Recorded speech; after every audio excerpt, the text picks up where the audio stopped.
Subscribe करें और bell दबाएं ताकि कोई खबर रह न जाए।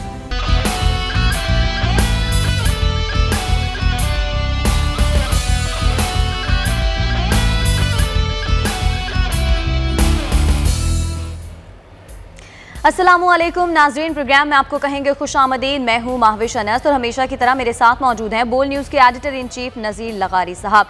नाज़रीन, मुल्क की सियासत में आज एक हलचल मची हुई है और आज की सबसे बड़ी अहम डेवलपमेंट ये है कि MQM को मनाने के लिए हुकूमती वफ़द जहांगीर तरीन साहब की सरबराही में इस वक्त MQM के मरकज़ बहादुराबाद में मौजूद है और पूरी कोशिश की जा रही है जहांगीर तरीन साहब की जानिब से कि MQM को मनाया जाए, क्योंकि खालिद मकबूल सिद्दीकी साहब जो कि 12 जनवरी को नाराज़ हो गए थे और उन्होंने अपने मुस्ताफ़ी होने का ऐलान कर दिया था, लेकिन हमने देखा कि उसके दूसरे ही रोज़ असद उमर साहब गए उन्हें मनाने, लेकिन खालिद मकबूल सिद्दीकी साहब ने साफ साफ इनकार कर दिया और उन्होंने अपना इस्तीफ़ा पेश कर दिया। अब देखना यह है कि असद उमर साहब तो नाकाम हो गए, लेकिन जहांगीर तरीन साहब कामयाब होते हैं या नहीं, इस वक्त मुज़ाकरात जारी हैं। जैसे जैसे अपडेट्स आएंगी आपको इस हवाले से हम अपडेट भी करेंगे।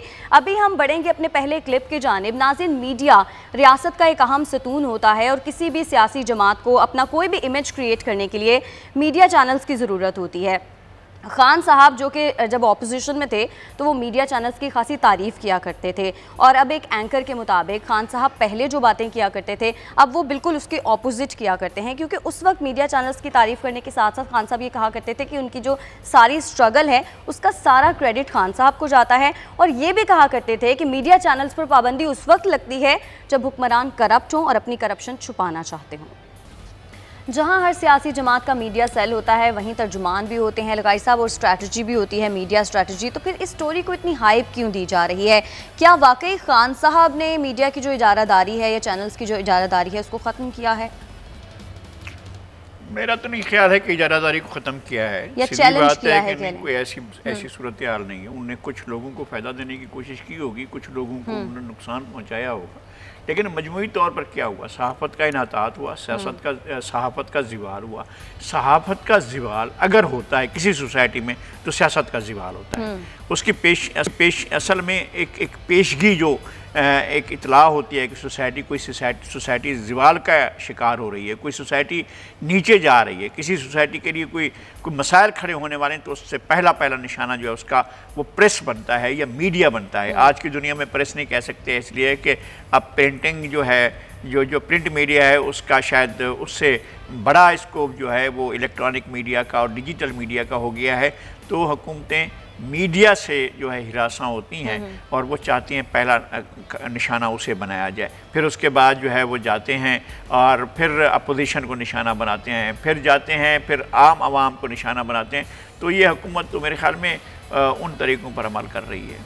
लेकिन लगाई साहब, हमने देखा कि खान साहब के उस टाइम के वो वाले बयानात दिखाए गए हैं जिसमें वो मीडिया के शुक्रगुजार थे, लेकिन उस टाइम पर मीडिया के की जो काली भेड़ें थी उन पर भी तो खान साहब ने अपने तहफ़्फ़ुज़ात का इजहार किया था बेशुमार। तो वो वाली चीज़ें मैं इससे इनकार नहीं करता, मैं आपकी बात भी समझ रहा हूँ। तो क्या हम ये नहीं किसी को भी ये परवाना नहीं दे सकते हैं कि मीडिया में बैठा हुआ हर शख्स, हर मालिक, हर बंदा जो है वो बरी ज़िम्मा है और उसने जो है उसने तो हमेशा मुल्क की खिदमत की है। इस मुल्क को जिस कदर नुकसान सियासतदानों ने सिविल और मिलिट्री ब्यूरोक्रेसी ने पहुंचाया है उतना ही नुकसान जो है वो पाकिस्तान के मीडिया ने पहुंचाया है, जो मेन स्ट्रीम मीडिया कहलाता है। इस मीडिया ने पाकिस्तान को नुकसान पहुंचाया, पाकिस्तान के इंटरेस्ट के ख़िलाफ़ काम किया, इससे मैं इनकार नहीं करता हूँ।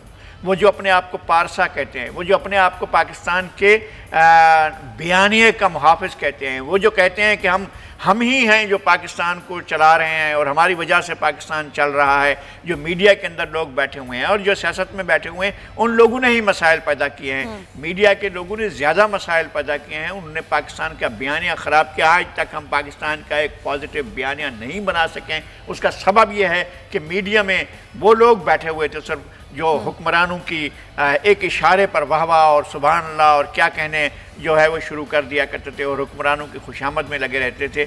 और फिर उसके बाद फिर उन्होंने बड़े और पकड़ लिए थे, इंटरनेशनल इंटरेस्ट उन्होंने पकड़ लिए थे और इंटरनेशनल इंटरेस्ट पर काम करते थे। इस बात से कोई शक नहीं, लेकिन इस बात से भी कोई इनकार नहीं है कि इस हुकूमत ने मीडिया के लिए राहें तंग की हैं, सहाफ़ी कितने रोज बेरोजगार हुए हैं, वो सारे के सारे इस दौर में हुए हैं। मीडिया को कितना नुकसान पहुंचा है, ये सब कुछ जो है वो बंद करके सहाफ़ियों के मजमूई मफाद के बरक्स काम कर रहे हैं। और जो खिलाफ बात करता है वो तो समझते हैं कि ये तो दुश्मन है, इसके साथ तो बात ही नहीं करनी चाहिए। ये बहरहाल इस तरह की सूरत। लेकिन लगाई साहब ये भी तो वजह है ना कि मीडिया चैनल्स गैर जानिबदाराना नहीं रहे, क्योंकि हमने देखा है कि बहुत सारे चैनल्स सियासी मामलात में या तो एंटी होते हैं या प्रो होते हैं। मेरे ख्याल में मीडिया इस तरह का पाकिस्तान बनने के बाद से अब तक नहीं रहा है।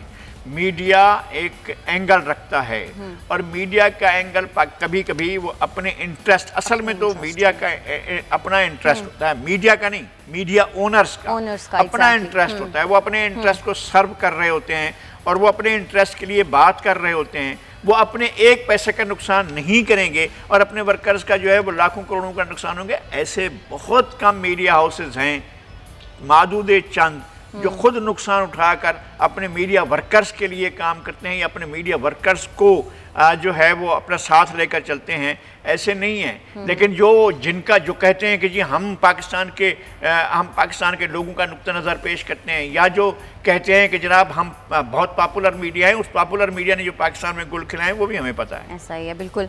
नाज़रीन, महंगाई बहुत ज़्यादा बढ़ गई है कि हर तरफ यही कहा जा रहा है कि अब तो खाने पीने की अशिया भी बिल्कुल नायाब हो गई हैं, क्योंकि इतनी महंगी हो गई हैं कि इंसान कुछ खा ही नहीं सकता। इस हवाले से आपको क्लिप दिखाते हैं।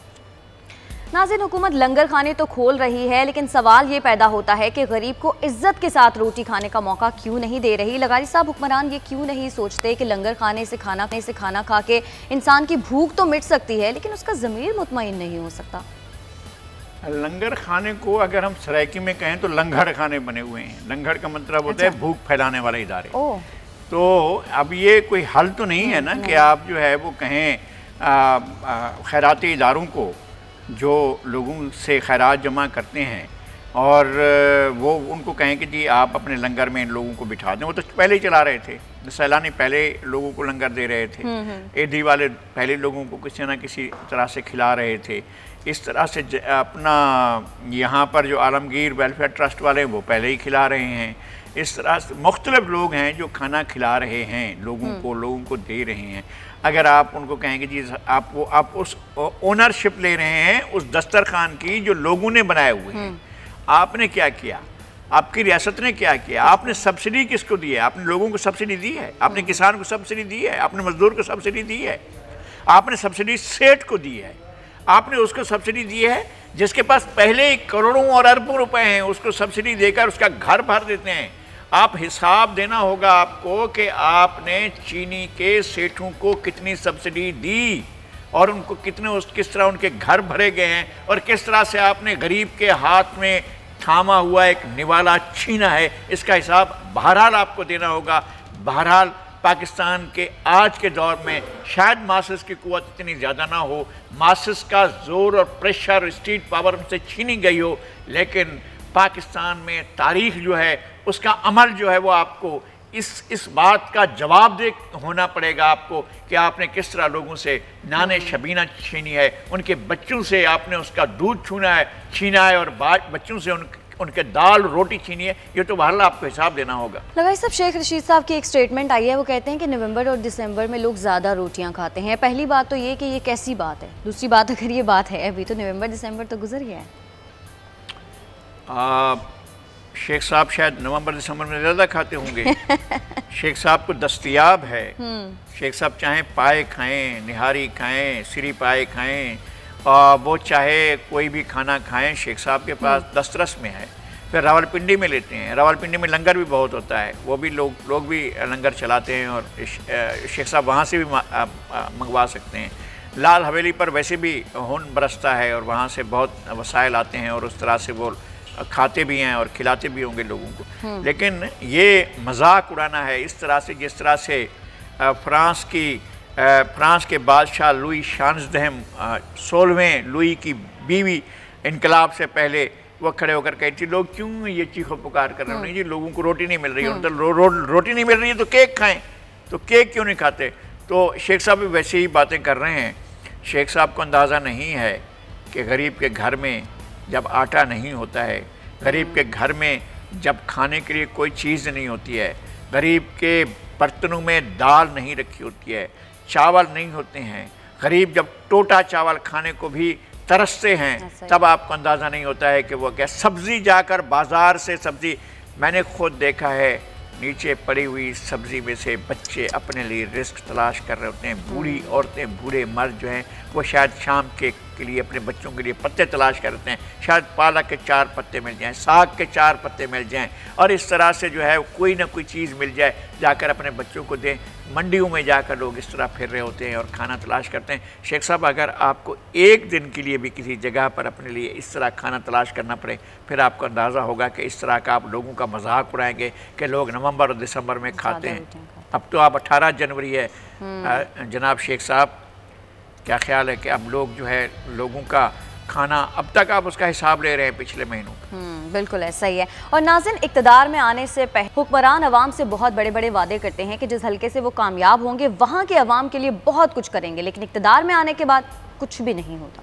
क्लिप आपने देखा। लगाई साहब, इलेक्शन कमीशन इंतखाबी मुहिम के दौरान ऐसे उम्मीदवारों के कागजात क्यों मुस्तरद नहीं कर देता जो अपने इख्तियारात से बढ़कर अवाम से वादे करते हैं, उनको सपने दिखाते हैं, लेकिन दर हकीकत उनका वो काम नहीं होता।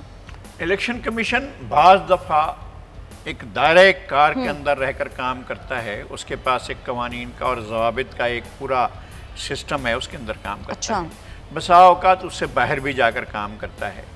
ये मामलात के लोगों ने क्या मंशूर पेश किया, वो कापियाँ तो मंगवा लेते हैं कि मंशूर पेश किया है, लेकिन वो उन तकारीर नहीं मंगवाते हैं कि वो कह क्या रहे हैं। जिन लोगों ने लेजिस्लेशन करनी होती है, वो गलियां बनवाने की बात कर रहे होते हैं, वो सड़कें पक्की कराने की बात कर रहे होते हैं। उनने असल काम करना होता है कि कवानीन बनाने होते हैं, सोसाइटी को रवां रखना होता है, रेगुलेशन करना होता है। सोसाइटी की रेगुलेशन के लिए रेगुलेशंस और कवानीन का बनना ज़रूरी है, वो ये काम करना होता है, लेकिन वो ये काम तो नहीं करते हैं। वो तो जाकर जो है उनको अपने इलाके में काम करने हैं। अब एक मिनिस्टर, एक MNA जो हैं वो असम्बली में कह रहे हैं कि जनाब ये सूरत हाल है कि हमारे यहाँ रेलवे की नौकरियाँ बिक रही हैं और जो है 1-1 लाख 1.5 लाख जो लेकर नौकरियाँ दी जा रही हैं, और वहाँ के जो मकामी लोग हैं जिस ज़िले की वो बात कर रहे हैं, ज़िला राजनपुर की बात कर रहे हैं और जाहिद में मज़ारी बात कर रहे हैं, वो साबिक निगरान वज़ीर आज़म के साहबजादे हैं और वो बात कर रहे हैं कि हमारे इलाके में तो नौकरियाँ बेची जा रही हैं। एक नौकरियाँ कौन बेचता है? हमने ये सुना है कि सियासी लोग नौकरियाँ बेचते हैं, हमने ये सुना है कि MNAs MPs नौकरियाँ बेचते हैं, हमने ये सुना है कि ब्यूरोक्रेट्स नौकरियाँ बेचते हैं और लोग भी नौकरियाँ बेचते हैं। तो ये नौकरियाँ अगर आती हैं तो मुस्तहक तक नहीं पहुँचती हैं। मैंने बड़े रद्दोकद के बाद एक मिनिस्टर से कहा कि जी एक बहुत आपके हल्के का एक मुस्तहक भेज रहा हूँ, इसके लिए आप थोड़ा मेहरबानी करेंगी, आप कुछ काम करेंगे? तो उन्होंने कहा नहीं, नौकरियाँ देना हमारा काम नहीं है, लेकिन उन्हीं के पास जो नौकरियां होती हैं वो बाकायदा बेची जाती हैं और बाकायदा उनका हिसाब होता है। तो अब ये इस मामले पर पाकिस्तान के लोगों को खुद ही निकल कर आना होगा ताकि अपने इश्यूज़ के लिए वो खुद आएँ और अपना रद्द अमल दें, लेकिन उसके लिए कोई पार्टी का होना ज़रूरी है। अब पार्टियाँ ये हैं जाकर एकदम पॉपुलर पार्टी आवाम से वोट लेकर आती हैं और सजदारेज हो जाती हैं। जब एक बिल की बात होती है, आर्मी एक्ट पास करना हो तो फिर सारे के सारे लाइन में खड़े हो जाएंगे। एक भाई कहीं ऐसा ना हो कि मेरी बारी में हो जाए और नून लीग वहाँ से अपने पैगामात जारी करेगी, यहाँ लोगों को पैगामात भेजे जाएंगे, जल्दी करना भाई, साइन करना, कहीं ऐसा ना हो कि दस्तखत ना करें और पीपल्स पार्टी को मौका ही ना दो कि वो आगे आ सके। और पीपल्स पार्टी जो खुद कह रही थी कि जनाब हमने नहीं, हमने तो रिजर्वेशन है, हम तो अपने जो है उस पर बहस करेंगे और हम जो है तरामीम पेश करेंगे, अगले दिन पीपल्स पार्टी भी सरेंडर कर गई और उसने जमहूरियत से बेहतरीन इंतकाम लिया है कि जाकर वो उस आर्मी एक्ट को, जिसके बारे में उन्हें पता है कि आईनी होता है, आईनी होते के अंदर तरीक़ाकार क्या होता है, उनको पता था, पीपल्स पार्टी को पता था, नून लीग को पता था, लेकिन वो आवाम के लिए काम नहीं करते हैं। उनको इस एक कानून को पास करने के लिए सारी जमातें लाइन में लग गई थी, चांद एक को छोड़कर, और जिन्होंने कभी भी इक़्तिदार में किसी सहारे के बगैर नहीं आना है वो तो बेचारे वैसे ही बाहर खड़े रहे, लेकिन जिन्होंने इक़्तिदार की नज़रें हैं जिनके ऊपर, वो नज़रें जमा कर बैठे हुए हैं कि कहीं आकाए वाली नेमत नाराज ना हो जाए। चले, मौलाना फजलुर रहमान साहब की भी बात कर लेते हैं। आप कहते हैं कि इस वक्त मुल्क में जो कुछ हो रहा है वो आज़ादी मार्च के आफ्टर शॉक्स हैं, मजीद वो क्या कहते हैं आपको दिखाते हैं। लगाई साहब, आपको क्या लगता है कि सियासी मैदान में जो कुछ हो रहा है वो मौलाना साहब के आज़ादी मार्च के आफ्टर शॉक्स हैं? इस वक्त जो कुछ भी हो रहा है वही है। जहाँ जहाँ से चूना गारा लगाया जा रहा है, जहाँ से जो है वो तामीर मुरम्मत का काम हो रहा है, जहाँ से जो है वो खिड़कियाँ दरवाजे ठीक किए जा रहे हैं, जहाँ से इस तरह के मामला हो रहे हैं, वही तो आफ्टर शॉक्स ही हैं। और जहाँ पर जो ईंटें गिर रही हैं, कोई कहीं से कोई दीवार गिरती हुई लग रही है, किसी दीवार को जो है कोई ख़ास किस्म का एक ज़रब लगी है और उस दीवार के गिरने के इम्कानात पैदा हो रहे हैं, तो वो भी इस जो है वो मौलाना फजलुर रहमान के धरने के आफ्टर शॉक्स हैं। आफ्टर शॉक जो है वो महसूस किए जा रहे हैं और मेरे ख्याल में महसूस किए जाते रहेंगे। लेकिन अफसोस कि वो तनहा थे, अफसोस कि उनके साथ जो पार्टियां खड़ी हुई थीं वो उनके साथ नहीं खड़ी रहीं। अफसोस के PMLN ने उनके साथ धोखा किया, उसका एतराफ़ किया है जनाब ख्वाजा आसिफ ने, और उन्होंने कहा है कि मौलाना फजलुर रहमान के धरने में जो है हमारे लोग, उनके लॉन्ग मार्च में जो हमारे लोग शरीक नहीं हुए थे, पीपल्स पार्टी ने उस तरह से साथ नहीं दिया, मौलाना अकेले होकर चल रहे थे। मौलाना को भी सबको ऑन पेज लेकर आगे बढ़ना चाहिए था, लेकिन ये सही है कि इस वक्त जो कुछ हो रहा है वो आफ्टर शॉक्स। लेकिन लगारी साहब, जिन पार्टीज़ का आपने जिक्र किया, आपको लगता है कि इन पार्टीज़ के धोखे की वजह से मौलाना की जो सियासत है वो खा गया, वो धोखा खा गया? क्योंकि आज़ादी मार्च में एंट्री तो मौलाना साहब ने बहुत तगड़ी दी थी, लेकिन उसके बाद हमने देखा चिरागों में रोशनी ना रही। नहीं, रोशनी अब भी है, रोशनी अब भी है, चिराग अब भी जल रहे हैं। मौलाना से कुछ गलतियां हुई हैं, इसका मौलाना एतराफ़ करें या न करें हमें अंदाज़ा है। मौलाना ने ऑन बोर्ड सबको नहीं लिया हुआ था, मौलाना ने एक हमागीर वो नहीं किया, मौलाना सोलो परवाज़ की।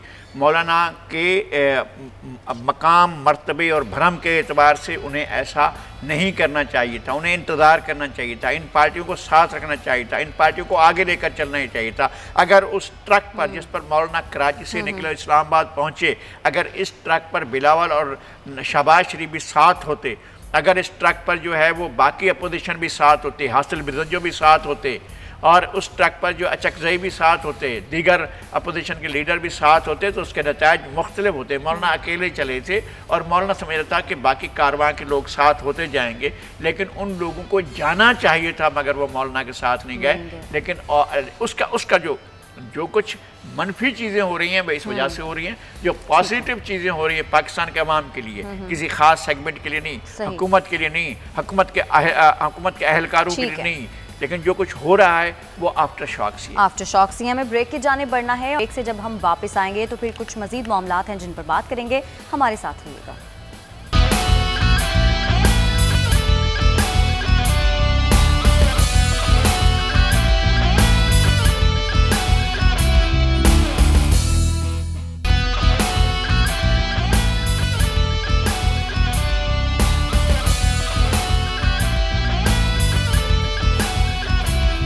वेलकम बैक नाज़रीन। पाक फौज में बड़े पैमाने पर तबादले हुए हैं और बड़े ओहदों पर तकर्रियां हुई हैं। मेजर जनरल आसिफ गफूर को ओहदे से हटाकर मेजर जनरल बाबर इफ्तिखार को नया DG ISPR तैनात किया गया, जबकि मेजर जनरल आसिफ गफूर को GOC ओकाड़ा मुकर्रर कर दिया गया। लगाई साहब, ये जो अहम तकर्रियां हुई हैं इन पर आप क्या कहेंगे? एक तो हटा कर लफ्ज़ हटा लें, सही है, हटाया नहीं गया है, उनका तबादला किया गया है, ठीक है, और ये कोई सज़ा नहीं है। GOC बनना एक बड़ी बात होती है, किसी भी छावनी में GOC का एक ज़ाहिर है वो पूरा कमांडिंग ऑफिसर होता है एक पूरे के पूरे इसका छावनी का, तो उनका बड़ा मकाम और बड़ा मर्तबा भी होता है। हर हमें इससे नहीं है बहस कि फ़ौजी ज़िम्मेदारियाँ किसको क्या ज़िम्मेदारी दी जाती है।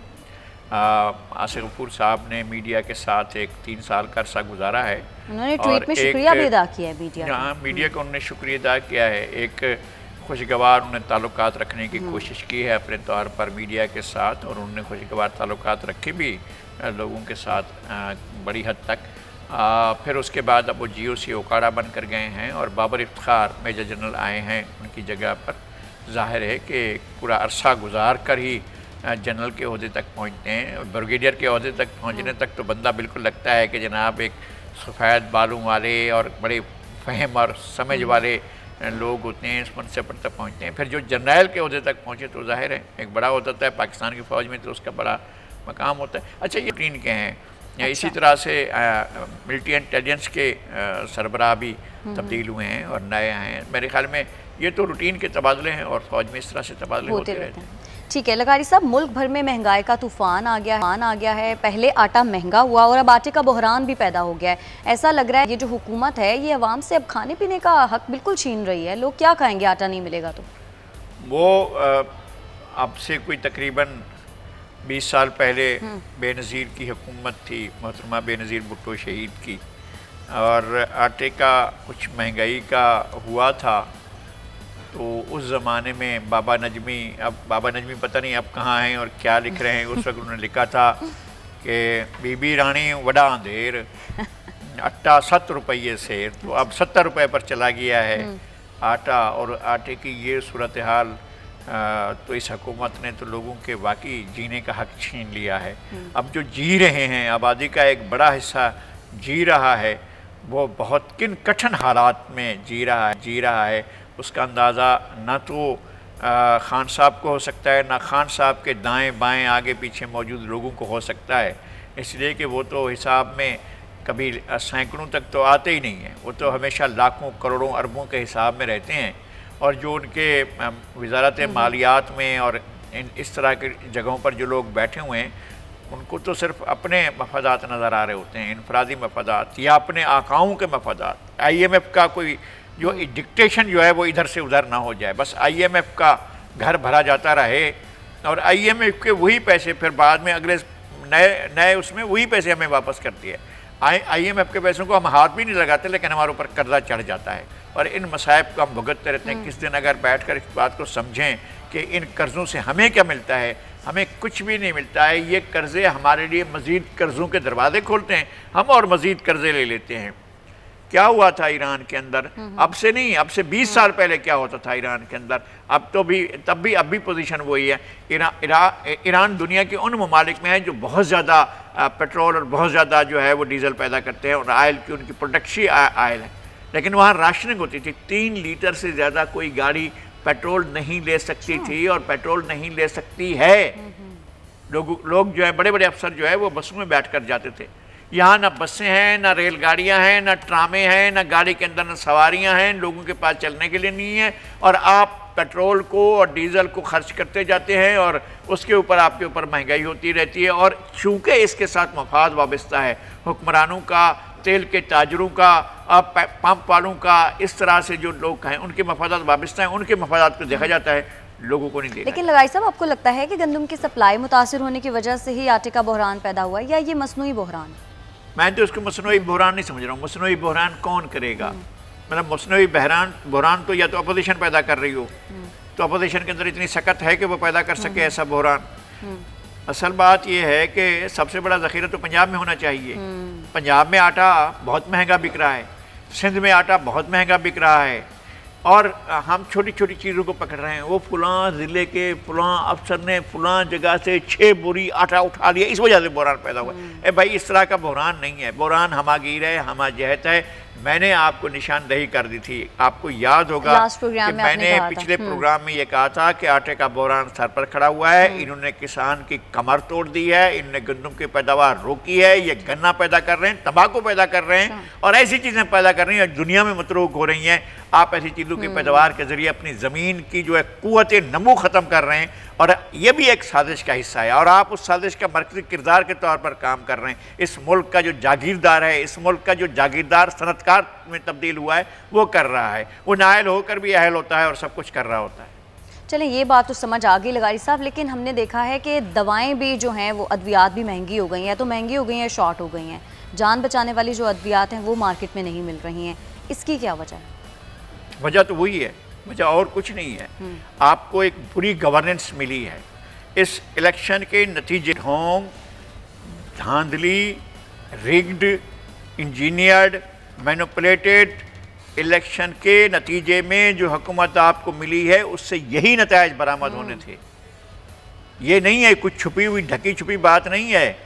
पाकिस्तान में हमेशा इलेक्शन चोरी होते हैं, इस बार भी चोरी हुए, और चोरी शुदा इलेक्शन के नतीजे में जो कुछ होता है वो अब हो रहा है लोगों के साथ, मासस के साथ। ये हमारा सियासी स्टैंड नहीं है, ये हमारा मासस के साथ, लोगों के साथ जुड़ा हुआ स्टैंड है कि लोग इस वक्त बदतरीन सूरत हाल से गुजर रहे हैं। लोग क्या, वो लोग गुजर रहे हैं जो लोग बड़ी नेक ख्वाहिशात के साथ लेकर आए थे इन हुक्मरानों को। वो समझ रहे थे कि बहुत डिलीवर करेंगे और बाहर से जो है डॉलरों की रेल पेल हो जाएगी। आपको बाहर से क्या मिला? वही जो आपने कर्जे लिए, वही जो आपने गारंटीज ली, वही जो आपको चंद ममालिक ने आपके ख़जाने में कुछ पैसे रखे हैं, हाथ नहीं लगाना लेकिन नुमाइश के लिए रखे हैं, वो पैसे आपके पास रखे हुए हैं। उसी बुनियाद पर आपको कर्जे भी मिल रहे हैं, चीज़ें भी मिल रही हैं, वो भी हुक्मरानों के घर में जा रही हैं। पाकिस्तान में अभी तक कोई प्रोजेक्ट नहीं आया है, आप लगे हुए हैं अपने कर्जों की, आपने मालियत दुगनी कर दी, डॉलर को ऊपर ले जाकर, रुपए को नीचे ले जाकर आपने पाकिस्तान पर कर्जे के हुजूम को भी दुगना कर दिया है। अब आप क्या पाकिस्तान के लोगों को देना चाहेंगे और क्या दे सकते हैं आप? लगाई साहब, सिंध में आईजी को निकालने का जो मामला है उसमें सिंध हुकूमत और महकमा पुलिस आमने सामने आ गए हैं।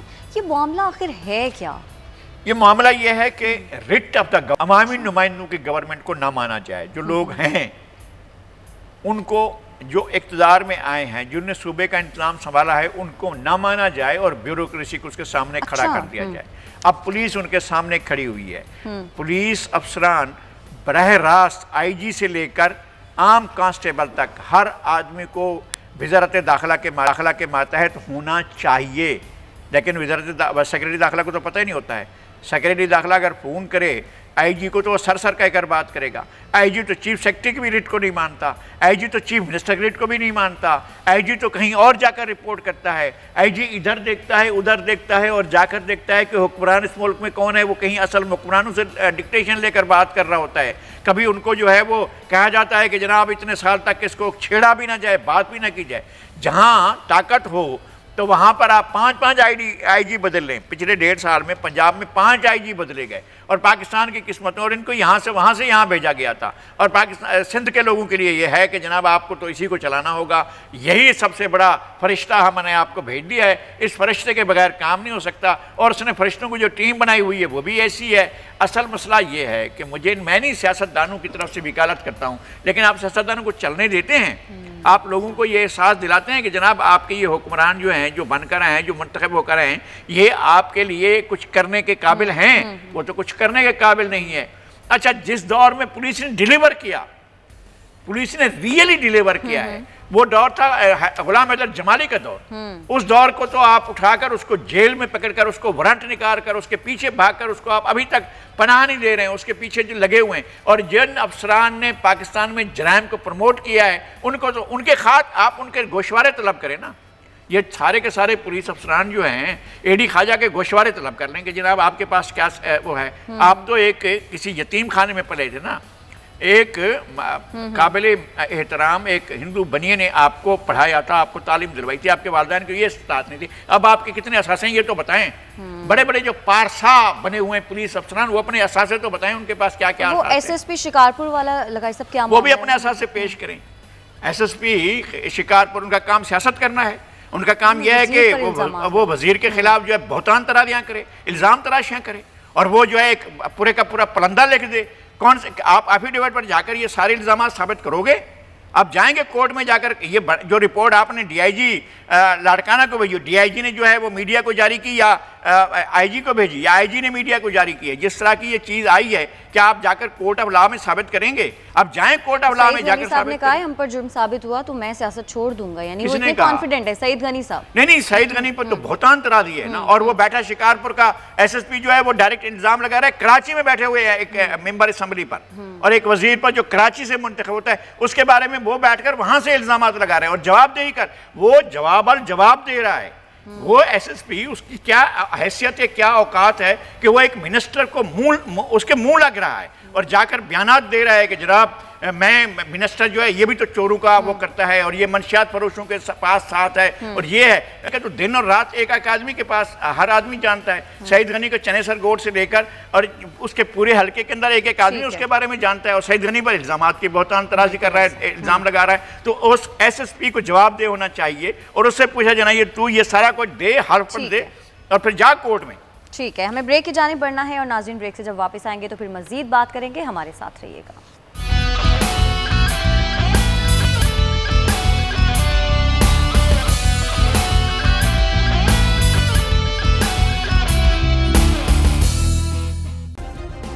सब्सक्राइब करें और बेल दबाएं ताकि कोई खबर रह न जाए।